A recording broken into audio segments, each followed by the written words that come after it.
உள்ளவனா இருக்கிறேன். அதோடு கூட பயத்தோடும் கூட நான் இங்க இருக்கிறேன். உன்னத பாட்டு 10வது வசனத்திலிருந்து 14வது வசனம் வரைக்கும் நாம் மாறி மாறி வாசிக்க போகிறோம். அந்த வசனத்திலிருந்து தான் இன்றைக்கு நம்ம செய்தியை பார்க்க போகிறோம். உன்னத பாட்டு பழைய ஏற்பாடு பக்கம் 802 10வது வசனத்திலிருந்து அதிகாரம் 2, உன்னத பாட்டு அதிகாரம் 2 10வது வசனத்திலிருந்து 14வது வசனம் வரை. என் நேசர் என்னோடு பேசி, என் பிரியமே, என் ரூபவதியே எழுந்து வா.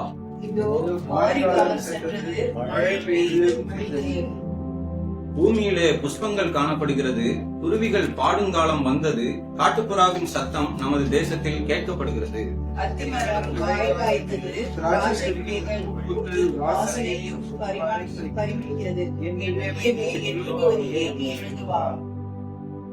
போதும், 13வது வசனம் வரை போதும். பிரியமானவர்களே, இந்த வசனத்திலே நம்ம பார்க்கும் பொழுது நம்ம கிறிஸ்துவ வாழ்க்கையினுடைய ஒரு முழு சுருக்கத்தை இந்த வசனத்திலிருந்து நம்மளால தியானிக்க முடியும்.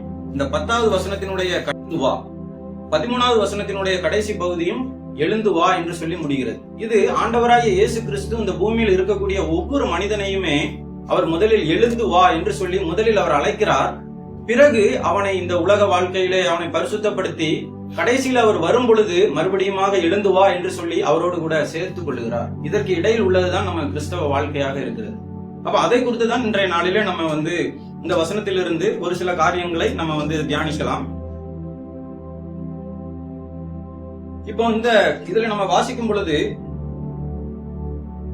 இந்த 2வது அதிகாரம் 10வது வசனத்துல நம்ம பார்க்கும் பொழுது இந்த உன்னத பாட்டு எழுதினது யார் என்பது நமக்கு தெரியும். யார் எழுதினது?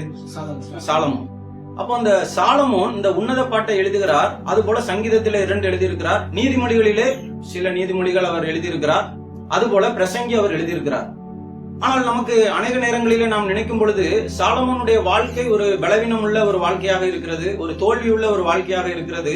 ஏன் சாலமோனுடைய புஸ்தகம் நம்முடைய வேதாகமத்திலே இருக்கிறது என்பது நமக்கு அநேக நேரங்களிலே சில கேள்விகள் எல்லாருக்குமே உண்டு. ஆனால் நம்ம வேதாகமத்திலே நம்ம பார்க்கும் பொழுது வேதாகம அறிஞர்களுடைய கருத்தின்படி உன்னத பாட்டு தேவனுடைய வார்த்தையாக அநேக நாட்களாக சேர்த்துக் கொள்ளவில்லை. எப்படி எஸ்தருடைய புஸ்தகம் சேர்க்கப்படவில்லையோ அதுபோல உன்னத பாட்டிலுமே தேவன் என்ற அந்த வார்த்தை எங்கேயுமே இல்லை. அதனால இந்த புஸ்தகமுமே ஒரு கேள்விக்குறியாக இருந்தது. அநேக நேரங்களிலே இதை சேர்க்க வேண்டுமா வேண்டாமா என்ற பல்வேறு விதமான கேள்விகளுக்குள்ளாக போன ஒரு புஸ்தகம் தான் இந்த உன்னத பாட்டு. இந்த உன்னத பாட்டை நாம் பார்க்கும் பொழுது இதை நம்ம சாலமோன் என்பவன், சில வேத அறிஞர்கள் என்ன சொல்கிறார்கள் என்று சொன்னால், சாலமோன் முதலில் ஆண்டவருக்கு பிரியமானவனாக இருந்தான். பிறகு அவன் பின்வாங்கி போனான். பிறகு கடைசி காலங்களில் அவன் ஆண்டவரிடத்தில் வந்தான். அப்பொழுதுதான் பிரசங்கி என்ற அந்த புஸ்தகத்தை அவன் எழுதினான் என்று சொல்லி நம்பப்படுகிறது. ஏனென்றால் சில காரியங்கள் வேதாகமத்திலே நமக்கு தெரியாது. ஏனென்றால் இப்போ நீங்க உதாரணத்துக்கு பாத்தீங்கன்னா ஆதியாகமத்துல நம்ம பார்க்கும் பொழுது ஆதாமோடு கூட ஆதாம் கடைசி வரைக்கும் ஆண்டவரோடு கூட ஒப்புரவானானா அப்படிங்கிறது நமக்கு மறைக்கப்பட்டிருக்கிறது. அது போலவே சாலமோனுடைய காரியமும் கூட நமக்கு மறைக்கப்பட்டதாகவே இருக்கிறது. ஆனால் இந்த உன்னத பாட்டினுடைய புஸ்தகத்தை குறித்து நம்ம பார்க்கும் பொழுது இது அவனுக்கு அநேக மனைவிகள் உண்டு, மறுமனையாட்டிகள் உண்டு. ஆனால் இந்த புஸ்தகமானது சூலமேத்தியால் என்ற அவனுடைய முதல் மனைவி, அந்த முதல் மனைவிக்காக அவர்கள் எழுதக்கூடியதாக ஒன்றாக அது இருக்கிறதை நாம் பார்க்கிறோம். அந்த முதல் மனைவின் மீது கொண்ட ஒரு களங்கமற்ற ஒரு அன்பை வெளிப்படுத்தக்கூடிய ஒரு புஸ்தகமாக இருக்கிறது. ஏன் இந்த புஸ்தகத்திற்கு உன்னத பாட்டு என்று வந்திருக்கிறது என்று சொன்னால், நம்ம ஆங்கிலத்துல சாங் ஆஃப் சாலமோன். அப்போ இது சாலமோனினுடைய ஒரு சிறந்த பாடல் என்றுதான் நம்ம மொழிபெயர்க்க முடியும். இது ஒரு உன்னத பாட்டு என்று சொல்லி தமிழில் ஏன் மொழிபெயர்த்திருக்கிறார்கள் என்று சொன்னால், இது சாலமோன் எழுதினது அவனுடைய அன்பை குறித்ததான ஒரு காரியம். ஆனால் தேவனுடைய உன்னதமான அன்புக்கும் சபை மக்களாகிய நமக்கும் உள்ள ஒரு உறவை இந்த புஸ்தகமானது மிக நேர்த்தியாக இதை நமக்கு வெளிப்படுத்துகிறது. அப்ப இந்த ஒரு கண்ணோட்டத்தோடு கூட நாம் படிக்கும் பொழுது இந்த புஸ்தகமானது அநேக ஆவிக்குரிய ரகசியங்களை உள்ளடக்கக்கூடிய ஒரு புஸ்தகமாக இந்த உன்னத பாட்டு இருக்கிறது. ரோமன் கத்தோலிக்கர்கள் அதை இனிமை மிகு பாடல் என்று சொல்லி மொழிபெயர்த்திருக்கிறார்கள். அப்ப இன்றைக்கு நம்ம பார்க்க போகிற இந்த புஸ்தகத்திலே நாம் பார்க்கும் பொழுது இந்த சாலமோன் தேவனுக்கும் நம்முடைய சபைக்கும் உள்ள அந்த அன்பை அவன் வெளிப்படுத்தும் பொழுது இந்த இடத்துல அவன் சொல்லுகிறான். 10வது வசனத்தை நாம் வாசிக்கும் பொழுது, என் நேசர் என்னோடு பேசி, என் பிரியமே, என் ரூபவதியே எழுந்து வா என்று சொல்லி அவன் அழைக்கிற ஒரு காரியத்தை குறித்து இந்த இடத்துல நம்ம பார்க்கிறோம். இது வந்து ஒரு முக்கியமான ஒரு காரியம். ஏனென்று சொன்னால், பிரியமானவர்களே, இந்த உலகத்திலே நாம் இருக்கும் பொழுது நம்ம எல்லாருமே பலவீனர்களாக இருக்கிறோம். இந்த வசனத்துல நீங்க வாசிச்சீங்கன்னா, இந்த உன்னத பாட்டு 1வது அதிகாரம் 5வது வசனத்தினுடைய கடைசி பகுதியை நான் வாசிக்கிறேன். உன்னத பாட்டு 1வது அதிகாரம் 5வது வசனத்தினுடைய கடைசி பகுதி, நான் கருப்பாய் இருந்தாலும் அழகாய் இருக்கிறேன், நான் கருப்பாய் இருந்தாலும் அழகாய் இருக்கிறேன் என்று அந்த ஒரு வார்த்தையை மாத்திரம் நான் வாசிக்கிறேன். இப்ப இதுல நம்ம பார்க்கும் பொழுது, இந்த கிறிஸ்தவ வாழ்க்கை என்பது மனிதர்களாகிய நாம் எல்லாருமே நம்மிடத்துல அநேக நேரங்களிலே நாம் எல்லாருமே பலவீனர்கள் தான், நாம் குறைவுள்ளவர்கள் தான். நம்மிடத்திலே அநேக பலவீனங்கள் நம்மிடத்துல இருக்கிறது. ஆனால் இந்த இடத்துல அவன் ஒரு வார்த்தை சொல்லுகிறான், நான் கருப்பாய் இருந்தாலும் அழகாய் இருக்கிறேன். இந்த அழகு என்பது எப்படி வந்தது என்று சொன்னால், இந்த அழகு என்பது தேவன் நம்மை பார்க்கக்கூடிய ஒரு பார்வை, தேவனுடைய ஒரு பார்வையாக இருக்கிறது. நம்ம அநேக நேரங்களிலே நாம் எப்படி பார்ப்போம் என்று சொன்னால், நாம் மற்றவர்களை பார்க்கும் பொழுது, இவருடைய வாழ்க்கை இது சரியில்லை, இதுல இவர் வந்து சரியில்லாம இருக்கிறார், இவருடைய பேச்சு சரியில்லை, இவருடைய நடவடிக்கை சரியில்லை என்று சொல்லி நம்ம வந்து நிறைய ஜட்ஜ்மெண்ட் நம்ம வந்து போடுவோம். கிறிஸ்தவ வாழ்க்கையில நாமே நம்மை நிதானித்து பார்க்கும் பொழுது கூட அநேக நேரங்களிலே ஒரு வெட்கமாக இருக்கிறது. அநேக நேரங்களிலே நம்ம இவ்வளவு நாள் இப்படிப்பட்ட ஒரு பலவீனமான வாழ்க்கை வாழ்கிறோமே என்று சொல்லி உள்ளான நிலைமையிலே நம்ம அழக்கூடியவர்களாக இருக்கிறோம். இப்படியே தானே நம்ம வாழ்ந்து கொண்டே இருக்கிறோம், எத்தனை நாளைக்கு என்று சொல்லி நம்ம நினைக்கிறோம். ஆனால் தேவன் நம்ம என்ன சொல்லுகிறார் என்று சொன்னால், என் பிரியமே, என் பிரியமே, என் ரூபவதியே, ஸ்திரீகளுக்குள்ளாக மிக சிறந்தவள் என்று சொல்லி ஆண்டவர் வந்து என்ன செய்கிறார் என்று சொன்னால் நம்மை அழைக்கிறார். அப்ப ஆண்டவர் நம்மை எப்படி பார்க்கிறார் என்று சொன்னால், நாம் பலவீனர்களாக இருந்தாலும், நான் கருப்பா இருந்தாலும், என் தேவனுடைய பார்வைக்கு முன்பாக நான் அவருடைய பிள்ளையாக இருக்கிறேன், நான் அழகாக இருக்கிறேன், நான் மிகவும் நேர்த்தி உள்ளவனாக இருக்கிறேன் என்று சொல்லி தேவன் வந்து நம்மை அழைக்கிறார். இந்த ஒரு பார்வை நமக்கு எப்பொழுதுமே வேண்டும். தேவன் எப்படி நம்மை பார்க்கிறார் என்ற ஒரு பார்வை. ஏனென்றால் அந்த கிறிஸ்தவமே நம்ம வந்து தேவனிலே தான் நம்ம ஆரம்பிக்கிறது, இயேசு கிறிஸ்துவிலே தான் அது ஆரம்பிக்கிறது. அநேக நேரங்களில் நமக்கு எப்படிப்பட்ட சூழ்நிலைகள் வந்தாலும், பாடுகள் வந்தாலும், இல்ல பாவ போராட்டங்கள் வந்தாலுமே, தேவன் நம்மை எப்படி பார்க்கிறார் என்ற அந்த உணர்வு நம்ம எப்பொழுதுமே வந்து சோர்ந்து போகாதபடி நம்மை வந்து எப்பொழுதுமே உற்சாகம் அளிக்கக்கூடியதாக இருக்கிறது. அதை தான் இந்த இதுல நம்ம வந்து பார்க்கிறோம். அடுத்ததாவது நம்ம பார்க்க போகிற ஒரு வார்த்தை, எழுந்து வா, ரைஸ் அப். இந்த எழுந்து வா என்ற ஒரு வார்த்தையானது அந்த மிக ஒரு அர்த்தமுள்ளதாக இருக்கிறது. எழுந்து வா, ஆங்கிலத்திலே வந்து ரைஸ் அப் அண்ட் கம் அவே என்று சொல்லப்பட்டிருக்கிறது. அப்போ இந்த எழுந்து வா என்று சொல்லும் பொழுது தேவன் ஒரு சில காரியங்களில் இருந்து நம்மை வந்து என்ன செய்கிறார் என்று சொன்னால், எழுந்து வர சொல்லுகிறார். நான் கருப்பாய் தான் இருக்கிறேன், என்னிடத்துல நிறைய பலவீனங்கள் இருக்கிறது, உங்களுக்கும் தெரியும், எனக்கும் தெரியும். ஆனால் ஆண்டவர் என்ன சொல்லுகிறார் என்று சொன்னால், நான் உன்னை வித்தியாசமான ஒரு பார்வையிலே பார்க்கிறேன், நான் வந்து கிறிஸ்துவுக்குள்ளாக உனக்கு எல்லாவற்றையும் கொடுத்து விட்டேன், ஆனால் நீ செய்ய வேண்டியது ஒன்று இருக்கிறது, எழுந்து வா அப்படின்னு சொல்லி அவர் சொல்லுகிறார். எதிலிருந்தெல்லாம் அவர் எழுந்து வர வேண்டும் என்று சொல்லுகிறார் என்று சொல்லி ஒரு சில வசனங்களை நம்ம வந்து தியானிக்கலாம். முதலில் நம்ம எதிலிருந்து எழுந்து வர வேண்டும் என்று சொன்னால், அப்போஸ்தலர் 8வது அதிகாரம் 23வது வசனம், அப்போஸ்தலர் 8வது அதிகாரம் 23வது வசனத்திலே நம்ம பார்க்கும் பொழுது, நீ கசப்பான பிச்சிலும் பாவ கட்டிலும். இந்த இடத்துல நம்ம பார்க்கும் பொழுது பவுண்ட் பை சின், பாவ கட்டு என்று சொல்லப்பட்டிருக்கிறது. பிரியமானவர்களே, நம்ம ஒன்றை நன்றாக புரிந்து கொள்ள வேண்டும். நாம் ரட்சிக்கப்படும் பொழுது கர்த்தராகிய இயேசு கிறிஸ்துவை நாம் ஏற்றுக்கொள்ளுகிறோம். ஆனாலும் நமக்குள்ளாக பாவ சுவாபம் இருக்கிறது. இந்த பாவ சுவாபம் நாளடைவில் அது என்னவாக மாறுகிறது என்று சொன்னால், நம்ம ரட்சிக்கப்பட்ட பிறகும் கூட துணிகரமாக நம் பாவம் செய்ய செய்ய என்ன ஆகிறது என்று சொன்னால், நாம் அதற்கு அடிமைகளாகவே ஜீவிக்கக்கூடிய ஒரு வாழ்க்கைக்குள்ளாக நாம் பெறுவோம். அப்ப வந்து இது வந்து நம்ம இந்த இடத்துல நம்ம பார்க்கும் பொழுது ஒரு பாவ கட்டப்பட்டு இருப்போம். நம்ம அநேக பாவத்தினாலே நம்ம வந்து நமக்கு தெரியும், நம்ம இந்த காரியத்தை தொடர்ந்து செய்து கொண்டே இருப்போம். எல்லா வாரம் சபைக்கு வருவோம், ஆண்டவர்ட்ட மன்னிப்பு கேட்போம், அடுத்ததும் அதே பாவத்தை செய்வோம். திருப்பி அடுத்த வாரம் வருவோம், மன்னிப்பு கேட்போம், அடுத்ததும் வந்து அதே காரியத்தை செய்வோம். அப்போ பிரியமானவர்களே, இப்படிப்பட்ட பாவ கட்டுகள் உங்களுக்கும் நம் ஒவ்வொருவருக்கும் ஆண்டவருக்கு மாத்திரம் தான் தெரியும். ஆண்டவர் அதை சொல்லிக்கொண்டே இருப்பார். இப்படிப்பட்ட இந்த பாவ கட்டுகளில் இருந்து ஆண்டவர் என்ன சொல்லுகிறார் என்று சொன்னா, நீ எழுந்து வா. ஏன்னா எனக்குள்ள பிரச்சனை வேற மாதிரி இருக்கும், ஒவ்வொரு நபர்களுக்கும் ஒவ்வொரு விதமான பாவ பிரச்சனைகள், பாவ போராட்டங்கள் வந்து இருக்கும். இது வந்து ஒரு அதுல இருந்து உங்களால வெளியே வர முடியாத அளவுக்கான பாவக்கட்டுகள் ரட்சிக்கப்பட்ட பிறகும் கூட வந்து ஜனங்கள் வந்து தொடர்ந்து கொண்டே இருக்கிறார்கள். பொறாமையாக இருக்கட்டும், அல்லது வந்து கோல் சொல்லுதலாக இருக்கட்டும், அல்ல ஏமாற்றுதலாக இருக்கட்டும், வஞ்சகமாக இருக்கட்டும், இல்ல எதுவாக வேண்டுமானாலும் இருக்கட்டும், இந்த பாவத்திலே அநேகர் கட்டப்பட்டிருக்கிறார்கள். அப்ப ஆண்டவர் என்ன சொல்லுகிறார் என்று சொன்னால், நீ அந்த பாவத்திலே நீ முதல்ல இருக்கிறாய் என்ற அந்த உணர்வு முதலில் வேண்டும். இரண்டாவது, நான் அதிலிருந்து எழுந்து வர வேண்டும். இதைத்தான் ஆண்டவர் வந்து விரும்புகிறார். இரண்டாவது நம்ம பார்க்கும் பொழுது யோவான் 11வது அதிகாரம் 29வது வசனம். யோவான் 11வது அதிகாரம் 29வது வசனம். அவன் அதை கேட்டவுடனே சீக்கிரமாய் எழுந்து அவரிடத்தில் வந்தான்.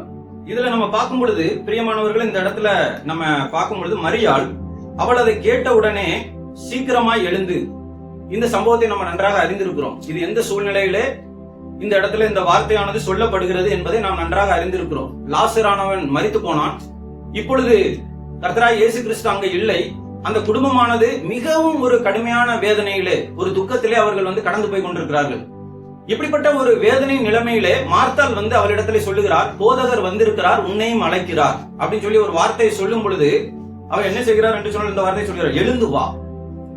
அப்படி என்று சொன்னால் இந்த உலகத்திலே அநேக நேரங்களிலே சில பயங்கரமான பாரங்கள், நம்ம நினைத்திராத பிரச்சனைகள் நம்மை அநேக நேரங்களில் அழுத்ததான் செய்கிறது. அழுத்தி நம்மை என்ன செய்கிறது என்று சொன்னால் நம்மை முழுவதுமாக எந்திக்கவே முடியாத அளவுக்கு நம்மை மூழ்கடிக்கக்கூடிய பாரங்கள், பிரச்சனைகள் நம்முடைய வாழ்க்கையில திடீர் என்று தோன்றிக் கொண்டே இருக்கிறது. அப்ப ஆண்டவர் இதுல என்ன சொல்கிறார் என்று சொன்னால், இந்த இடத்துல ஒரு செய்தி என்னவென்று சொன்னால், அந்த பாரத்திலிருந்து நாம் எழுந்து அவள் யாரிடத்திலே போகிறாள் என்று சொன்னால் அங்க இயேசு கிறிஸ்துவினிடத்திலே போகிறாள். இந்த மகா துக்கத்தில் இருந்து அவள் விடுதலை அடைவதற்காக அவள் இயேசு கிறிஸ்துவை தேடுகிறாள். அப்ப இன்னைக்கு நம்முடைய வாழ்க்கையில கூட பிரியமானவர்களே, மிக கடுமையான துக்கமாக இருக்கலாம். மனிதர்கள் ஒருவேளை புரிந்து கொள்ளவே முடியாது. என்னுடைய பிரச்சனையை நான் சொன்னா யாருக்குமே புரியல, என்னால எந்த மனிதர்கள் என்னை புரியல, என்னோட மனைவி புரியல, என்னோட கணவன் புரியல, பிள்ளைகள் புரியல என்று சொல்லி நம்ம அநேக நேரங்களிலே கலங்கி என்ன செய்கிறோம் என்று சொன்னால் நம்ம அழுது கொண்டு இருக்கக்கூடியவர்களாக இருக்கிறோம். ஆனால் இந்த இடத்திலே அவர் சொல்லுகிறார், எழுந்து வா. அந்த வார்த்தையை நீங்க பாருங்க, அப்படியே நம்ம ஒவ்வொரு இடத்திலையும் ஆண்டவர் சொல்லுகிறார், அப்படியே எழுந்து என்னிடத்துல வா அப்படின்னு சொல்லி உன்னை அழைக்கிறார். போதகர் விட்டார், உன்னை அழைக்கிறார் அப்படிங்கிற அந்த வார்த்தையானது உண்மையிலே என்னுடைய வாழ்க்கையில மிகவும் என்னை பலப்படுத்தக்கூடியதாக இருந்தது. எழுந்து வா, நீ அதே இடத்துல இருக்க முடியாது, நீ அதே துக்கத்துல அப்படியே அமிழ்ந்து உன்னோட லைஃப் முடியக்கூடாது, நீ எழுந்து வரணும்.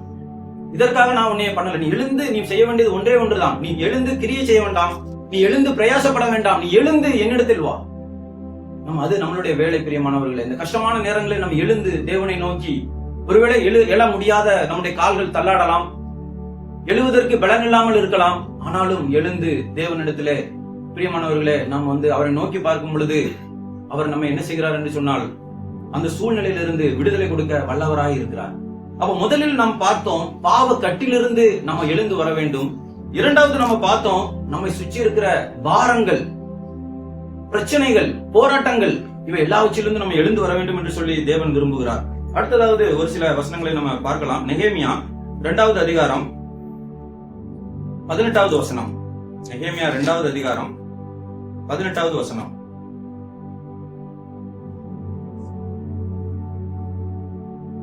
என் தேவனுடைய கரம் என்மேல் நன்மையாக இருக்கிறதையும் ராஜா என்னோட சொன்ன வார்த்தைகளையும் அவர்களுக்கு அறிவித்தேன். அப்பொழுது அவர்கள் எழுந்து கட்டுவோம் வாருங்கள் என்று சொல்லி அந்த நல்ல வேலைக்கு உங்கள் கைகளை திடப்படுத்தினார்கள்.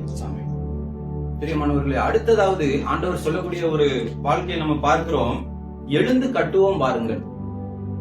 அப்ப எழுந்து கட்டுவோம் என்று சொல்லி நம்ம சொல்லும் பொழுது இங்க முதல்ல நம்ம பார்த்தோம் பாவ கட்டுகள், பிரச்சனைகள். அடுத்தது ஆண்டவர் நம்மை அழைக்கக்கூடிய ஒரு காரியம் என்ன அப்படின்னு சொன்னா, இந்த வசனம் எதற்கு சொல்லப்பட்டது என்று சொன்னால், நெகேமியாவினுடைய காலத்திலே எருசலேமினுடைய அலங்கம் இடிபட்டிருக்கிறது. இந்த அலங்கத்தை கட்டுவதற்காக அவர் என்ன செய்கிறார் என்று சொன்னால் ஜனங்களை போய் சந்திக்கிறார். 17வது வசனத்துல பாத்தீங்கன்னா, எருசலேமினுடைய அலங்கத்தை கட்டுவோம் வாருங்கள் என்று அவர் அவங்களிடத்துல சொல்லுகிறார். அதற்கு ஜனங்கள் சொன்ன அந்த மறுமொழிதான் இது, எழுந்து கட்டுவோம் வாருங்கள் என்று சொல்லி அந்த நல்ல வேலைக்கு தங்களுடைய கைகளை திடப்படுத்தினார்கள். அந்த அலங்கத்தை கட்டுவதற்கு என்ன செஞ்சாங்க அப்படின்னு சொன்னா தங்களை அவர்கள் ஒப்பு கொடுத்தார்கள். அப்ப இது எதை காட்டுகிறது என்று சொன்னால், கிறிஸ்தவ வாழ்க்கை என்பது நாம் பூரணமாக பரிசுத்தம் அடைந்த பிறகு நம்ம ஊழியம் செய்ய வேண்டும், அல்லது நான் பூரணமாக ஒரு பெரிய பிரச்சனையில் இருக்கிறேன், இப்பொழுது அந்த பிரச்சனையிலிருந்து நான் விடுதலை அடைந்த பிறகு நான் ஆண்டவருக்காக கிரியை செய்வேன், அதுவரை நான் அமைதலாய் இருப்பேன் என்று போன்ற ஒரு வாழ்க்கை அல்ல. இது நம்முடைய வாழ்க்கையில பேரலாக நமக்கு டிராவல் பண்ண வேண்டிய ஒரு வாழ்க்கை. நம்முடைய வாழ்க்கையில பலவீனங்கள் இருக்கும், நம்முடைய வாழ்க்கையில மிகப்பெரியதான பிரச்சனைகள் இருக்கட்டும், பாவ போராட்டங்கள் நம்முடைய வாழ்க்கையில இருக்கட்டும், இதை நாம் சரி செய்து கொண்டு ஒரு புறமாக நாம் சரி செய்து கொண்டே இருக்க வேண்டும், இன்னொரு புறமாக தேவனுடைய ராஜ்யத்திற்காக நம்ம உழைத்துக் கொண்டே இருக்க வேண்டும். அப்ப தேவனுக்காக நம்ம என்ன செய்ய வேண்டும் என்று சொன்னால் நம்ம செயல்பட்டு கொண்டே இருக்க வேண்டும். தேவனுக்காக எதையாவது செய்வதற்கு உங்களுக்கு கொடுக்கப்பட்டிருக்கிற அந்த ஒவ்வொரு ஊழியங்களாக இருக்கட்டும், ஆண்டவர் உங்களிடத்திலே பாரப்படுத்தக்கூடிய எதுவாக வேண்டுமானாலும் இருக்கட்டும், அந்த காரியத்தை நம்ம இருக்கக்கூடிய இடத்திலிருந்து நாம் செய்து கொண்டே இருக்க வேண்டும். அதற்கு நம்ம பிரயாசப்பட்டு கொண்டே இருக்க வேண்டும். நாம் ஒரு நாளுமே நான் பாவத்தில் இருக்கிறேன், நான் பாரத்தில் இருக்கிறேன், நான் ஆண்டவருக்காக இப்பொழுது என்னால் செயல்பட முடியாது என்று சொல்ல முடியாது. அதுல இருந்து எழுந்து வா. நீ அதுல ரொம்ப நாள் இருக்க முடியாது. நீ அதிலிருந்து எழுந்து நம்ம தேவனுடைய சமூகத்திலே தேவனுக்காக ஒரு புறமாக நம்ம ஆண்டவருடைய ஊழியத்திலே, அது எந்த விதமான ஊழியமாக இருக்கட்டும், ஒரு சபையில அது எந்த விதமான வேலையாக இருக்கட்டும், ஆண்டவர் நமக்கு எதை கொடுத்திருக்கிறாரோ அதை நம்ம செய்யக்கூடியவர்களாக, அதை நம்ம ஆண்டவருடைய ராஜ்யத்தை கட்டுவதற்கு நாம் பயன்படக்கூடியவர்களாக ஏதோ ஒரு விதத்திலே நம்ம இருக்க வேண்டும் என்று சொல்லி ஆண்டவர் விரும்புகிறார். பிரியமானவர்களே, அடுத்ததாவது நம்ம பார்க்கும் பொழுது ஏசாயா 60வது அதிகாரம் 1 வாசிக்க வேண்டாம், தெரிந்த வசனம் தான். ஏசாயா 60வது அதிகாரம் 1வது வசனம், எழும்பி பிரகாசி உன் ஒளி வந்தது. எழும்பி பிரகாசி உன் ஒளி வந்தது. அரைஸ் அண்ட் சைன் அப்படின்னு சொல்லி ஆங்கிலத்தில் நம்ம பார்க்க முடிகிறது. இது எதை காட்டுகிறது என்று சொன்னால், கிறிஸ்தவ வாழ்க்கை என்பது நம்ம அநேக நேரங்களிலே நாம் எழும்பி என்ன செய்ய வேண்டும் என்று சொன்னால், ஒரு மனிதன் ஆண்டவருக்காக எழும்பி போய்கொண்டே இருக்கிறான் என்று சொன்னால் அவனிடத்திலே ஒரு காரியம் வெளிப்பட வேண்டும். அது என்னவென்று சொன்னால், அவனிடத்திலிருந்து ஒரு பிரகாசம் வெளிப்பட வேண்டும். பிரகாசம் என்றால் என்ன? அவனுடைய சாட்சி, அவனுடைய நல்ல நடக்கைகள். இப்ப நான் எழும்பி போய்கொண்டே இருக்கிறேன், நான் எல்லா காரியத்தையும் ஊழியத்தை செய்கிறேன், பாவ கட்டுகள்ல இருந்து நான் விடுதலை அடைகிறேன் என்று சொல்லுகிறேன், எல்லாமே செய்துவிட்டு கடைசியில் என்னிடத்திலே ஒரு பிரகாசம் உள்ள ஒரு வாழ்க்கை இல்லை. என்னுடைய குடும்ப வாழ்க்கையாக இருக்கட்டும், சபையிலேயோ இல்ல என்னுடைய சமுதாய வாழ்க்கையிலோ இல்லை என்று சொன்னால் நான் எங்கே ஒரு இடத்துல தவறுகிறேன் என்றுதான் நான் சரி பார்க்க வேண்டும். அப்ப இதை நம்ம யோவான் ஸ்நானனுடைய வாழ்க்கையில நம்ம பார்க்க முடியும். யோவான் 5வது அதிகாரம் 35வது வசனம் வாசிக்க வேண்டாம். யோவான் 5வது அதிகாரம் 35வது வசனம், அவன் எரிந்து பிரகாசிக்கிற விளக்காய் இருந்தான். அவன் எரிந்து பிரகாசிக்கிற விளக்காய் இருந்தான். அப்ப ஒரு மனிதன் முதலில் எழும்புகிறான், அல்லது அவனுக்குள்ளாக அந்த எரிதல், அந்த ஒரு எழுச்சி நடக்கிறது என்று சொன்னால் அவன் கண்டிப்பாக பிரகாசப்பட்டே ஆக வேண்டும். அவன் நம்முடைய வாழ்க்கையினாலே நம்ம அனைவரை கிறிஸ்துவை நம்ம வெளிப்படுத்தி தான் ஆக வேண்டும். கிறிஸ்து நம்ம மூலியமாக அவர் வெளிப்படுவார். அன்பினாலே எந்த கிறிஸ்துவை நம்ம இன்னும் பல்வேறு விதத்துல உதவி செய்வதனாலே, பிறருக்கு நம்ம ஜெபிப்பதனாலே, ஏதாவது ஒரு காரியத்தின் மூலியமாக கிறிஸ்து உங்களிடத்திலிருந்து வெளிப்பட்டு கொண்டே இருப்பார். உங்க குடும்பத்திலே அவர்கள் பார்ப்பார்கள், உங்களுடைய பிள்ளைகள் பார்ப்பார்கள், உங்களுடைய சபை மக்கள் பார்ப்பார்கள், உங்க கூட இருக்கிற கம்பெனியில உங்களை பார்ப்பாங்க. இப்படிலாம் நடக்கல அப்படின்னு சொன்னா நம்மளை நாமளே நிதானித்துக் கொள்ளுவோம். நம்மிடத்திலே எங்கே ஒரு இடத்துல அந்த எரிதல் சரியாக நடக்கவில்லை, ஏதோ ஒரு இடத்துல எழுச்சி சரியாக நடக்காததினாலே என்னால் பிரகாசமாக முடியவில்லை என்பதை நம்மளை நாமே நாம் சரி செய்து கொள்ள முடியும். பிரியமானவர்களே, அடுத்ததாவது இந்த உன்னத பாட்டு 2வது அதிகாரம் 11வது வசனத்தை வாசிக்கலாம். இதோ மாரி காலம் சென்றது, மழை பெய்து ஒழிந்தது.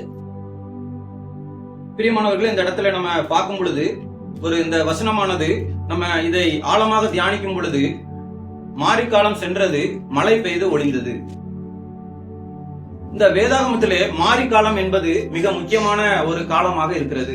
இது வேதாகமத்திலே ஒரு முக்கியமான ரகசியத்தை உள்ளடக்கக்கூடிய ஒரு காலமாக இருக்கிறது. நம்ம வேதாகமத்துல நம்ம வாசிக்க முடியும், காலங்களை எல்லாம் யார் படைத்தார் என்று சொல்லி நமக்கு தெரியும். காலங்கள் எல்லாம் யார் படைத்தார்? ஆதியாகமம் 8வது அதிகாரம் 22வது வசனத்துல, பூமி உள்ள நாளளவும் விதைப்பும் அறுப்பும் சீதளமும் உஷ்ணமும் கோடை காலமும் மாரிக்காலமும் பகலும் இரவும் ஒளிவதில்லை என்று தம்முடைய உள்ளத்தில் சொன்னார். தேவன் தான் இந்த காலங்களை எல்லாம் உண்டாக்குகிறார், பூமி உள்ள நாளளவு. அப்ப இதுல ஒரு வார்த்தையை இந்த இடத்துல சொல்லப்படுகிறது. தேவன் தன்னுடைய சபையை பார்த்து அவர் சொல்லுகிறார், மாரிக்காலம் சென்றது, மழை பெய்து ஓய்ந்தது. அப்படி என்று சொன்னால் இந்த மாரி காலத்தை குறித்து நம்ம தெளிவாக அறிந்து கொள்ள வேண்டும். இந்த மாரி காலத்தை நாம் அறிய வேண்டும் என்று சொன்னால் வின்டர் சீசன், அல்லது இதை இன்னும் சரியாக மொழிபெயர்ப்போம் என்று சொன்னால் ரெய்னி சீசன். அப்ப இதை நம்ம பார்க்கும் பொழுது வேதாகமத்துல அநேக இடங்களிலே இந்த வார்த்தையை நீங்கள் படித்திருப்பீர்கள். இயர்லி ரெயின், லேட்டர் ரெயின், முன்மாரி மழை, பின்மாரி மழை. இதை நீங்க வேதாகமத்துல அநேக இடங்களிலே உங்களால படிக்க முடியும். இது அநேக இடங்கள்ல ஆண்டவர் பேசுவார், முன்மாரி மழை, பின்மாரி மழை. அப்ப இந்த முன்மாரி மழை, பின்மாரி மழை என்னவென்று தெரிந்தால்தான் இந்த மாரிக்காலம் சென்றது, மழை பெய்து ஒளிந்தது என்றால் என்ன அப்படிங்கிற அர்த்தத்தை நம்மளால் புரிந்து கொள்ள முடியும். அப்போ இந்த முன்மாரி மழை, பின்மாரி மழை என்று சொல்லி என்ன என்று சொல்லி நம்ம பார்க்கும் பொழுது, உபாகமம் 11வது அதிகாரம் 14வது வசனத்தை நாம் வாசிக்கலாம். உபாகமம் 11வது அதிகாரம் 14வது வசனம். நீ உன் தானியத்தையும் உன் திராட்சரசத்தையும் உன் எண்ணெயையும் சேர்க்கும்படிக்கு நான் ஏற்ற காலத்தில் உங்கள் தேசத்தில் முன்மாரியையும் பின்மாரியையும் பெய்ய பண்ணி. இது இன்னும் அநேக இடங்களில இருக்கிறது. நீங்க யோவேல் 2 இப்ப வாசிக்க வேண்டாம். யோவேல் 2:23, சகரியா 10:1, ஓசியா 6:3, இன்னும் அநேக இடங்களில இதை குறித்து ஆண்டவர் பேசுகிறார். ஆனா இந்த இடத்துல நீங்க பாத்தீங்கன்னா இந்த தானியம் வளர்றதுக்கும் திராட்சரசம் அவங்களுக்கு கிடைக்கிறதுக்கும் அவங்க செழிப்புள்ள ஒரு வாழ்க்கை வாழ்வதற்கும் இந்த ஆகாரம் எல்லாம் கிடைக்கிறதற்கு ஆண்டவர் என்ன செய்ய வேண்டும் என்று சொன்னால் தேசத்திலே 2 மழையை அவர் பெய்ய பண்ணுவார். முன்மாரி மழை, பின்மாரி மழை. அப்ப இதை நம்ம குறித்து நம்ம பார்க்கும் பொழுது இதை நம்ம புரிந்து கொள்ள வேண்டும் என்று சொன்னால், ஒரு விவசாயம் இருக்கிறது என்று சொன்னால் அந்த நம்ம கோடைக்காலம் முடிந்த உடனே அந்த மழைக்காலம் வருகிறது. மழைக்காலத்துல மழை திடீரென்று நன்றாக பெய்கிறது. இது பெய்யும் பொழுது அந்த நிலமானது ஹார்டான அந்த நிலமானது என்ன செய்கிறது என்று சொன்னால் அது நல்ல ஒரு வெட் லேண்டாக மாறுகிறது. இது எதற்கென்று சொன்னால் அவர்கள் அந்த விவசாயத்தை உழுவதற்கு அல்லது வேற ஏதாவது ஒரு பயிரிடுவதற்கு இல்ல செடிகள் வைப்பதற்கு எல்லாமே அந்த இயற்கையானது அந்த என்ன செய்ய வேண்டும் என்று சொன்னால் அந்த லேண்ட் ஒரு வெட்டாக மாற்றுகிறது. அடுத்தது என்ன நடக்கிறது என்று சொன்னால் அதற்கு பிறகு அவர்கள் உழுகிறார்கள். உளுந்த பிறகு என்ன நடக்கும் என்று சொன்னால் சில காலம் கழித்து அது பூ பூத்த பிறகு மழை விழக்கூடாது. அதிக மழை விழுந்து விட்டால் பயிர் நாசமாகிவிடும்.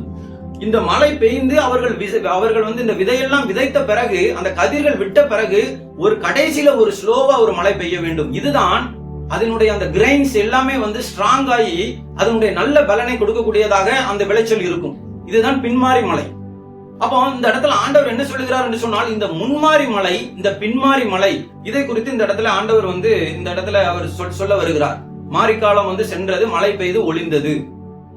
தேசத்துல பாத்தீங்க அப்படின்னு சொன்னா அந்த பூக்களுடைய வாசனங்கள் அடுத்த வசனத்துல நம்ம வாசிச்சோம்ல, பூக்களுடைய வாசனங்கள் எல்லாம் நம்ம அங்க வெளிப்படுது. அங்க அத்திக்காய் பூ பூக்குது, திராட்சை செடி என்று சொல்லி ஒவ்வொன்றாக ஆண்டவர் சொல்லுகிறார். ஆனா அதற்கு முன்பாக நடந்த ஒரு காரியம் தான் இந்த மாரிக்காலம் சென்றது.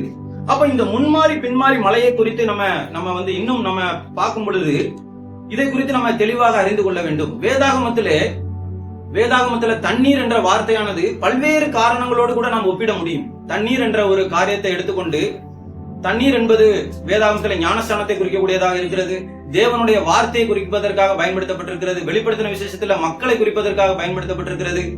அதே நேரத்துல பாத்தீங்க அப்படின்னு சொன்னா அநேக நேரங்களில ஜீவகாலம் எல்லாம் ஓடக்கூடிய அந்த நீருச்சி என்று சொல்லி ஆவியானவரை வெளிப்படையாக குறிக்கக்கூடியதாகவும் பயன்படுத்தப்பட்டிருக்கிறது. நீங்க ஆதியாகமத்துல நீங்க பாத்தீங்கன்னா பரிசுத்த ஆவியானவர் ஜலத்தின் மேல் அசைவாடி கொண்டிருந்தார். அநேக நேரங்களிலே இது யாரோடு கூட கனெக்ட் பண்ணக்கூடியதாக எனக்கு இந்த இடத்திலே தோணுகிறது என்று சொன்னால் அந்த முன்மாரி பின்மாரி என்பது பரிசுத்த ஆவியானவருடைய ஓடு கூட அது கனெக்ட் பண்ணப்படுகிறது. இந்த பரிசுத்த ஆவியானவருடைய அந்த கிரியை தான் அந்த முன்மாரி அந்த பின்மாரி என்பதை நம்ம புரிந்து கொள்ள வேண்டும். இப்ப நம்ம இதை புரிந்து கொள்ள வேண்டும் என்று சொன்னால் அப்போஸ்தலர்ல நம்ம பார்க்கிறோம். அப்போஸ்தலர் 2வது அதிகாரம் 4வது வசனம். அப்போஸ்தலர் 2வது அதிகாரம் 4வது வசனம். அவர்கள் எல்லாரும் பரிசுத்த ஆவியினாலே நிரப்பப்பட்டு ஆவியானவர் தங்களுக்கு தந்து அருளின வரத்தின்படியே வெவ்வேறு பாஷைகளிலே பேசத் தொடங்கினார்கள். இங்க நம்ம பார்க்கும் பொழுது பிரியமானவர்களே, இந்த பரிசுத்த ஆவியினுடைய முன்மாரி பின்மாரி மலையை நம்ம எப்படி எடுத்துக்கொள்ளலாம் என்று சொன்னால், பரிசுத்த ஆவியானவர் பெந்தகோஸ்தே தினத்திலே முதலில் வந்த ஒரு நாள், வந்த நாளிலே அவர் மேலிருந்து இறங்குகிறார். அவர்கள் மேல் இறங்குகிறார். அவர்களுடைய சரீரத்தில் அதை அவர்களால் உணர முடிகிறது. முடிந்து அவர்கள் ஆவியினால் நிரப்பப்பட்டு வெவ்வேறு காரியங்களை அவர்கள் பேசுகிறார்கள். இது ஒரு முன்மாரியினுடைய அனுபவம். இப்போ அதே மாதிரி பரிசுத்த ஆவியானவர் மிக வல்லமையோடு வந்த மாதிரியே இந்த பூமியில் இருந்து பரிசுத்தவான்களை இயேசு கிறிஸ்துவினிடத்திலே மறுரூபப்படும் பொழுதும் மிகுந்த வல்லமையோடு மறுபடியும் அவர் கிரியை செய்வார். ஒரு மிகப்பெரியதான வல்லமை பிசாசினுடைய ராஜ்யங்களை எதிர்த்து அவர் கிரியை செய்து என்ன செய்வார் என்று சொன்னால் நம்மை மறுரூபப்படுத்தி அந்த பின்வாரி மழை பெய்யும் என்று சொன்னால் உருவகமாக பரிசுத்த ஆவியானவருடைய வல்லமையினால் நாம் மறுரூபப்பட்டு தேவனோடு கூட எடுத்துக் கொள்ளப்படுவோம். இதுதான் அந்த பின்மாரி மலை. இது சபைக்கு நம்ம எடுத்துக்கொள்ளும் போது இப்படி எடுத்துக்கொள்ளலாம். ஆனால் இது ஒரு இண்டிவிஜுவல் பெர்சனுடைய வாழ்க்கைக்கு நம்ம கம்பேர் பண்ணி பார்க்கும் பொழுது ஒவ்வொரு மனிதனுடைய வாழ்க்கையிலும் பரிசுத்த ஆவியானவர் முன்மாரியாகவும் செயல்படுகிறார், பின்மாரியாகவும் செயல்படுகிறார். அப்படி என்று சொன்னால் முதலில் பரிசுத்த ஆவியானவர் நமக்குள்ளாக அவரை ஏற்றுக்கொள்ளும் பொழுது அவர் நமக்குள்ளாக வருகிறார். இப்ப நீங்க இதுல நம்ம பலவிதமாக நம்ம எடுத்துக்கொள்ளலாம். இப்ப பரிசுத்த ஆவியானவர் பாத்தீங்க அப்படின்னு சொன்னா அந்த பெந்தெகோஸ்தே தினத்திலே அவர் வெளிப்படையாக வருகிறார். ஆனால் அதற்கு முன்பதாகவே சீஷர்களுக்கு அவர் கொடுக்கப்படுகிறார். நீங்க வாசிங்க யோவான் 20வது அதிகாரம் 22வது வசனம். யோவான் 20:22. அவர்கள் மேல் ஊதி பரிசுத்த ஆவியை பெற்றுக் கொள்ளுங்கள். போதும். இப்ப இந்த இடத்துல பாத்தீங்கன்னா பெந்தெகோஸ்தே தினத்தன்று அவர் வெளிப்படையாக அங்கு வந்து சபைக்கு அபிஷேகமாக அவர் இறங்கி வருகிறார். வெளிப்படையாக சபைக்கு வரங்களை ஒரு மகிமையடைந்த ஆவியானவராக அதை எப்படி எடுத்துக்கொள்ள வேண்டும் என்று சொன்னால், எப்படி கர்த்தராகிய இயேசு கிறிஸ்து திரியகத்திலிருந்து ஒரு குறிப்பிட்ட வேலையை செய்வதற்கு இந்த உலகத்துக்கு அவர் வந்தாரோ, ஒரு மரிப்பதற்காக நமக்காக மரிப்பதற்காக நம்மை மீட்டெடுப்பதற்காக வந்தாரோ, அதுபோல அதே திரியகத்திலிருந்து பரிசுத்த ஆவியானவர் கிறிஸ்துவினுடைய மீட்பின் செயலின் நிமித்தமாக ஒரு மகிமையடைந்த ஆவியானவராக அவர் இந்த பூமிக்கு அவர் இறங்கி வந்து ஒரு வேலைக்காக வருகிறார். ஆவியானவர் இருக்கிறார், பழைய ஏற்பாட்டிலிருந்து அவர் வேலை செய்து கொண்டே இருக்கிறார், ஒரு குறிப்பிட்ட வேலை. இப்பொழுது அவர் எதற்கு வந்திருக்கிறார் என்று சொன்னால், அவருடைய சபையை வழிநடத்துவதற்கும் அவருடைய சபையிலே அவர் செயல்படுவதற்கும் நம்மை அவர் வந்து ரட்சிப்பதற்கும் நமக்குள்ளாக இருந்து நம்மை மறுரூபப்படுத்தி மறுபடியும் தேவனிடத்தில் கொண்டு சேர்க்க ஒரு முக்கியமான வேலைக்காக அவர் வந்து பெந்தெகோஸ்தே தினத்திலே கொடுக்கப்படுகிறார். ஆனால் அதற்கு முன்பதாகவே இந்த இடத்துல நம்ம பார்ப்போம், சீஷர்களுக்கு ஆவியானவரை கொடுத்துட்டாரு. இயேசு கிறிஸ்து ஊதி அவங்க வந்து என்ன செய்யறாரு அப்படின்னு சொன்னா, அந்த ஸ்பிரிட் வந்து ஆல்ரெடி போயிட்டு பரிசுத்த ஆவியானவர். அப்ப இதுல இருந்து நம்ம என்ன புரிந்து கொள்கிறோம் என்று சொன்னால், அந்த முன்மாறி மலையிலேயே இப்போ அந்த பெந்தெகோஸ்தே தினத்துல ஒரு அனுபவத்துல அவங்களுக்கு வந்து கிடைக்குது. அதற்கு முன்பதாகவே இயேசு கிறிஸ்து அவங்கள்ட்ட ஊதுறாரு. அப்ப இதெல்லாம் எதை காண்பிக்கிறது என்று சொன்னால், அந்த முன்மாறி அனுபவங்கள் என்று சொல்லும் பொழுது இது ஒரு அனுபவமாக நம்மளால் பிரிக்க முடியாது. இது அநேக காரியங்களை உள்ளடக்கிய ஒரு அனுபவமாக இருக்கிறது. இப்ப நம்முடைய வாழ்க்கையில ஆவியானவர் உள்ள வந்துட்டாரு. வந்த உடனே நம்ம என்னெல்லாம் நடக்குது அப்படின்னு சொல்லி பார்க்கும்போது, நம்ம பாவ உணர்வடைகிறோம். நம்ம வந்து இதுவரைக்கும் இருந்த பாவத்திலிருந்து விடுதலை அடைகிறோம். நம்ம ஆண்டவரை நோக்கி பார்க்கிறோம். ஆண்டவருடைய காரியங்களை எல்லாம் நாம் அறிந்து கொள்ள அதற்கு முன்பதாக நமக்கு முடியவில்லை. அதற்கு பின்பதாக நம்மளால் எளிதாக புரிந்து கொள்ள முடிகிறது. ஆவியானவர் நமக்குள்ளாக அவர் வந்து நம்ம என்ன செய்கிறார் என்று சொன்னால், நமக்குள்ளாக அவர் முத்திரை போடுகிறார். ஆவியானவர் நம்ம வசனத்தை கேட்கும் பொழுது நமக்குள்ளாக வந்து அவர் நிரந்தரமாக முத்திரை போடுகிறார். நம்ம ஆவியினாலே ஞானஸ்நானம் பெறுகிறோம். நம்ம ஆவியினுடைய அபிஷேகத்தை நம்ம பெற்றுக் கொள்ளுகிறோம். நம்ம ஆவியானவரால் நடத்தப்படுகிறோம். இது எல்லாமே முன்மாறி அனுபவம். இது எல்லாமே முன்மாறி அனுபவம். ஆனால் இந்த பின்மாறி அனுபவம் என்பது மிகவும் ஒரு விசேஷித்த ஒரு அனுபவமாக இருக்கிறது விசுவாசிகளுடைய வாழ்க்கையிலே. இந்த பின்மாறியினுடைய அனுபவம் விசுவாசிகளுடைய வாழ்க்கையிலே மிக அற்புதமானது. விசுவாசிகள் ஒரு காலம் விரும்பாத ஒரு வாழ்க்கையாக இருக்கிறது. விரும்பாதது என்று சொன்னால், அவர் அந்த பின்மாறி மலையில நம்மை கொண்டு போகும் பொழுது அவர் கொண்டு போகக்கூடிய அந்த சூழ்நிலைகளை நாம் விரும்ப மாட்டோம். அதுதான் அந்த பின்மாறியினுடைய ஒரு அனுபவமாக இருக்கிறது. இதை குறித்து நம்ம இன்னும் கொஞ்சம் நம்ம பார்ப்பதற்கு ஆதாரமாக எசேக்கியேல் 47வது அதிகாரம் 3வது வசனத்துல ஒரு வசனத்தை நாம் வாசிக்கலாம். எசேக்கியேல் 47:3. அந்த புருஷன் தமது கையில் நூலை பிடித்துக் கொண்டு கிழக்கே புறப்படுகையில் 1000 முழம் அளந்து என்னை தண்ணீரை கடக்க பண்ணினார். தண்ணீர் கண்கால் அளவாயிருந்தது. இதுல பாத்தீங்க அப்படின்னு சொன்னா, இந்த இடத்துல ஒரு அனுபவத்தை குறித்து ஆண்டவர் இங்கு பேசுகிறார். முதல்ல என்ன செய்கிறார் என்று சொன்னால், அந்த மனிதனை கடக்க பண்ணும் பொழுது இந்த தண்ணீர் வந்து அந்த பரிசுத்த ஆவியானவருடைய செயல்பாடு நமக்குள்ளாக அவர் வந்து விட்டார். நமக்குள்ளாக அவர் முத்திரை போட்டு விட்டார். நம்மை அபிஷேகித்து விட்டார். இது எல்லாமே ஓகே. இது எல்லாமே வந்து கணுக்கால் அனுபவம். அந்த கணுக்கால்ல நம்ம வந்து ஆண்டவரை அனுப்பக்கூடிய ஒரு அனுபவம். அடுத்த ஒரு அனுபவம் அங்க வந்து நீங்க பாத்தீங்கன்னா 47:4 வாசிக்க வேண்டாம். தண்ணீர் வந்து இடுப்பளவா மாறுது. அடுத்த ஒரு அனுபவத்துல அந்த இன்னொரு 1000 முழம் அளந்து அவனை கூட்டிட்டு போகும்போது அந்த நதியில அப்ப கொஞ்சம் இடுப்பளவா தண்ணீர் மாறுது. இது வந்து அடுத்த அனுபவம்.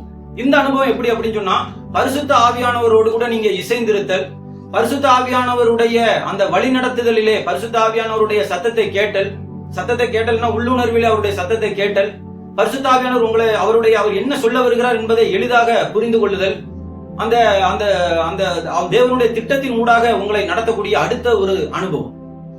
இது வந்து அந்த இடுப்பளவு. இப்ப நம்ம காலளவிலே நம்ம இருக்கலாம், நம்ம சொல்லிக்கிட்டே இருக்கலாம், நான் பரிசுத்தாவின் முத்திரை வச்சிருக்கேன், பரிசுத்தாவினுடைய அபிஷேகம் வச்சிருக்கேன், பரிசுத்தாவினுடைய வந்து ஞானஸ்தானம் எனக்கு கிடைச்சிட்டு அப்படின்னு சொல்லிட்டு நான் அந்த இடத்துல நிக்க முடியாது. நீங்க அடுத்ததுக்கு போகணும், இடுப்பளவுக்கு போகணும், பரிசுத்தாவின் நடத்துதலுக்கு நம்ம போகணும். அப்ப இந்த நடத்துதலுக்கு நம்ம போகும் பொழுதுதான் அடுத்த நிலைமைக்கு நம்மளால வர முடியும். அந்த நிலைமை என்னவென்று சொல்லி பார்க்கும் பொழுது 47வது அதிகாரம் 5வது வசனத்துல, தண்ணீர் அவங்க கடந்து போகும் பொழுது இதுக்கு மேல அவங்களால கடக்க முடியாது, நீந்த மாத்திரமே முடியும், முழுவதுமாக நீச்சல் ஆழம் அந்த இடத்துக்கு அவங்க கொண்டு வருகிறார். இது எதை காட்டுகிறது என்று சொன்னால், என்னுடைய வாழ்க்கையிலே தேவனுடைய பூரணமான ஒரு திட்டமாக இருக்கிறது. பரிசுத்த ஆவியானவர் என்னிலே இந்த வேலையை முழுவதுமாக செய்து முடித்து, நம்ம அந்த உன்னத பாட்டத்திலே கடைசி எழுந்து வா, நீ எல்லா வேலையும் செய்து முடித்து பூரணப்பட்டு விட்டா என்று சொல்லும் பொழுது, அங்க வந்து எழுந்து வா என்று சொல்லும் பொழுது நம்ம தேவனிடத்திலே போகக்கூடியவர்களாக இருக்கிறோம். அப்ப இந்த ஒரு அனுபவத்தை நம்ம பார்க்கும் பொழுது பிரியமானவர்களே, அந்த பின்மாரி மலையினுடைய அனுபவம் என்றால் என்ன என்று சொல்லி பார்க்கும் பொழுது, இதை அப்போஸ்தலனாகிய பவுல் வந்து இதை வந்து தெளிவாக விளக்குகிறார். பிலிப்பியர் 3வது அதிகாரம் 10வது வசனம். பிலிப்பியர் 3வது அதிகாரம் 10வது வசனம். இப்படி நான் அவரையும் அவருடைய உயிர்த்தெழுதலின் வல்லமையையும் அவருடைய பாடுகளின் ஐக்கியத்தையும் அறிகிறதற்கும் அவருடைய மரணத்திற்கொப்பான மரணத்திற்குள்ளாகி எப்படி. இதுல நம்ம பார்க்கும் பொழுது பிரியமானவர்களே, இந்த இடத்துல ரொம்ப முக்கியமான ஒரு காரியத்தை நம்ம புரிந்து கொள்ள வேண்டும் கிறிஸ்தவ வாழ்க்கையில. இந்த பிலிப்பியர் 3வது 10 என்பது முழுவதுமாக ஒரு பின்மாரி மலையினுடைய ஒரு பரிசுத்த ஆவியானவருடைய அந்த பின்மாரி ஒரு செயலாக இருக்கிறது. இது என்னவென்று சொன்னால், முதல்ல நம்ம அந்த கணுக்கால் அளவுல வரும்பொழுது நம்ம எல்லா காரியங்களையும் கட்சி கொள்ளுகிறோம், ஆவியானவர் நமக்குள்ளாக வந்து விட்டார். இடுப்பளவுல வரும்பொழுது அடுத்த ஸ்டேஜுக்கு போயிட்டோம். அந்த கடைசி ஸ்டேஜுக்கு போகும்பொழுது என்ன நடக்கும் அப்படின்னு சொன்னா, இதுவரைக்கும் நம்ம வந்து கிறிஸ்துவை நம்ம வந்து அறிவுபூர்வமாக அறிந்திருந்தோம், கிறிஸ்துவனுடைய மரணத்தை குறித்து தெரிந்திருப்போம்.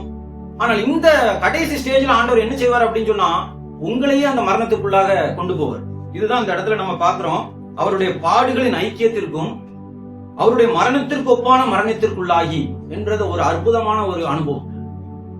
இந்த அனுபவம் வந்து அந்த கிறிஸ்துவினுடைய அந்த மரணத்திற்குள்ளாக, அப்படி என்று சொன்னால், கிறிஸ்து எப்படி பிதாவின் சித்தத்தை நிறைவேற்றினாரோ அதுபோல உங்களை குறித்ததான தேவனுடைய சித்தத்தை நிறைவேற்றுவதற்காக உங்களையும் அந்த மரணத்தின் பாதை கூடாக அவர் வந்து நடத்துவார் பரிசுத்த ஆவியானவர். அந்த வழி உங்களால் புரிந்தே கொள்ள முடியாது. நீங்கள் யோசித்து பார்ப்பீர்கள், எதற்காக என்று சொல்லி உங்களால் புரிந்து கொள்ளவே முடியாது. இதுல நீங்க ரொம்ப கவனமா நம்ம புரிந்து கொள்ள வேண்டும். இந்த வழியை கொண்டு போவது பரிசுத்த ஆவியானவர் தான். ஏன் இதை நான் சொல்கிறேன் என்று சொன்னால், கிறிஸ்தவ வாழ்க்கையில நம்ம ஆரம்ப காலங்கள்ல இருக்கும் பொழுது நம்ம அநேக காரியங்களை ஆண்டவருக்காக நம்ம வந்து தியாகம் செய்வோம். அநேக நேரங்களில் நம்ம என்ன செய்வோம் என்று சொன்னால், இந்த காரியங்களை நம்ம ஆண்டவருக்காக நம்ம விடலாம், இந்த காரியங்களை வந்து சில காரியங்களை நம்மளே வந்து நம்ம ஆண்டவருக்காக சாக்ரிஃபைஸ் பண்ணலாம் என்றெல்லாம் நம்ம நிறைய காரியங்களை தீர்மானிப்போம். இனிமேல் நம்ம இப்படிதான் போகணும், இனிமேல் நம்முடைய வாழ்க்கை இப்படிதான் இருக்க வேண்டும், நம்ம இப்படிதான் பேச வேண்டும், இப்படிதான் நம்ம வந்து என்னுடைய ட்ரெஸ் இப்படிதான் இருக்கணும், நான் வந்து என்னுடைய வாழ்க்கை இப்படிதான் இருக்கணும் அப்படின்னு சொல்லி நிறைய காரியங்களை தீர்மானிப்போம். இது எல்லாம் ஒரு அனுபவம், அந்த கணுக்கால் அனுபவம் தான். ஆனா இந்த கடைசி அனுபவம் இருக்கு பாத்தீங்களா, இந்த கடைசி அனுபவம் தான் கிறிஸ்தவ வாழ்க்கையில அநேக நேரங்களில நம்ம வந்து சுயத்துக்கு மறிப்போம் என்று சொல்லி நாமே சுயத்துக்கு மறிக்க முடியாது, நாமே நம்முடைய சுயத்தை எடுத்து போட முடியாது. பரிசுத்த ஆவியானவருக்கு மாத்திரம் தான் தெரியும் உங்களோட சுயம் எங்க இருக்குன்னு, யாருக்குமே தெரியாது. நான் வெளியே சொல்லவே மாட்டேன், நிறைய காரியங்களை நல்லது செய்யற மாதிரி காட்டுவேன். ஆனா என்னுடைய சுயம் எங்க இருக்குன்னு ஆண்டவருக்கு ரொம்ப கிளியரா தெரியும், இந்த பாயிண்ட்ல தான் இருக்குது அப்படின்னு.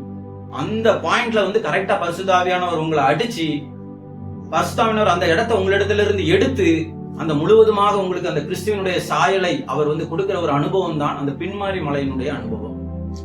இந்த பின்மாரி மலையினுடைய அனுபவம் வந்து ஒரு உன்னத அனுபவமாக இருக்கிறது.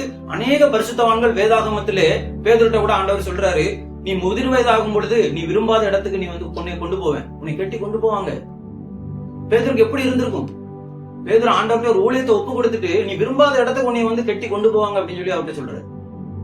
நீ விரும்பாத இடத்துக்கு அப்படின்னு சொல்லும் பொழுது ஒவ்வொரு மனிதனுக்குள்ளாக இருக்கக்கூடிய அந்த தேவனுக்கு பிரியமில்லாத அந்த ஒரு காரியத்தை அவர் எடுக்கக்கூடியவராக, பிரியமானவர்களே, இந்த இடத்துல அவர் வந்து நம்முடைய வாழ்க்கையில இருக்கிறார். அப்ப நம்முடைய வாழ்க்கையில அநேக நேரங்களிலே சில கேள்விகள் வரும் பொழுது, சில கொஸ்டின் வரும் பொழுது, ஆண்டவர் ஏன் எனக்கு இந்த வாழ்க்கையில இப்படி அனுமதிக்கப்பட்டது, ஏன் எனக்கு புரியல, சூழ்நிலைகள் புரியல என்று சொல்லி நீங்கள் கலங்கும் பொழுதெல்லாம் பரிசுத்த ஆவியானவர் உங்களை அந்த பின்மாரியினுடைய அந்த அனுபவம், கிறிஸ்துவனுடைய பூரண சாயலுக்கு நேராக உங்களை நேர்த்தியாக அவர் கொண்டு போய் கொண்டே இருப்பார். அதற்காக அவர் ஒர்க் பண்ணிக்கிட்டே இருப்பார். நம்ம நினைப்போம், ஏன் ஒன்னும் புரியலையே அப்படின்னு சொல்லி, ஏன் நடக்குது, எதுக்கு என் வாழ்க்கையில இதெல்லாம் நடக்குது, ஒண்ணுமே தெரியலையே அப்படின்னு சொல்லி நிறைய நேரங்கள்ல இருப்போம். ஆனா ஆவியானவர் கரெக்டா உங்களோட அந்த சாயலுக்கு நேரா கொண்டு போவதற்காக உங்களிலே கிறிஸ்துவனுடைய மரணத்திற்குள்ளாக அவரால் மாத்திரம் தான் எடுத்துக்கொள்ள முடியும். இது ஒரு உண்மையான ஒரு இதை நீங்க புரிந்து கொள்ள வேண்டும். நம்மளால கிறிஸ்துவின் மரணத்திற்குள்ள நினைக்கதான் முடியும், அந்த மரணத்திற்குள்ள உங்களை கொண்டு போக முடியாது. ஆனா ஆவியானவரால மட்டும்தான் பர்டிகுலரா உங்களை அந்த இடத்துக்குள்ள இருந்து கொண்டு போய் வெளியே கொண்டு வர முடியும். இந்த ஒரு ப்ராசஸுக்குள்ளாக ஒவ்வொரு பரிசுத்தவான்களையும் ஆண்டவர் வந்து கொண்டு போவார்.